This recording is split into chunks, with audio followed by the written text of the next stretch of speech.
Folks, today I've been asked to come out here to take a look at some sewer piping here because they was just curious why they're hanging from the wall. And so you see what's happening here is my sewer line is most of the time our PVC or cast iron, whatever it may be, is run underneath the house. But I'll show you why this is happening here. And what we have here is an uplift station. And this uplift station is designed for, which is interesting, is designed for picking our any sewage up and out of here. And what it does is it's coming from, now this is coming from another area from our drain, in this particular case it's actually coming from our utility room, our laundry room is coming down into here.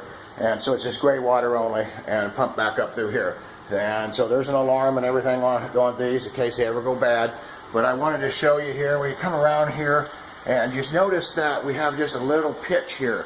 And you know, I'm not a licensed plumber, but what you like to see is approximately 1/8 of an inch per foot drop in this. So we got a good drop. It's all taken care of. It's all hanging properly, looking good. But you see my sewer line. So it normally would be up and out of the ground, or under the ground, but this is up and out of the ground. And so that means my house, we're sitting up high. We got to try to get it so it's going to drain out of here properly. And we see a little bit of leakage underneath here.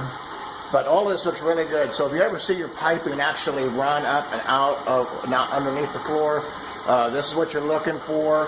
We have all the waters running right now testing it. And what we're looking for is to see why it's going like this. If it's going out, it's because I got a high sewer line, and also any leakage, making sure it's properly secured. All these things are very important. You want to make sure that right here that you see is only a spacer. It is really not correct, but it works to keep it out there, just to hold it in place. But anyway, folks, if you see this, these are some of the things you're looking for. Your pitch, your leakage, all of this, and then the reason why. Well, folks, I hope you've enjoyed this video. Give us a call, Galloway Building Services. We're here to protect you, to make sure you're getting what you paid for. Have a great day. Appreciate you watching our videos.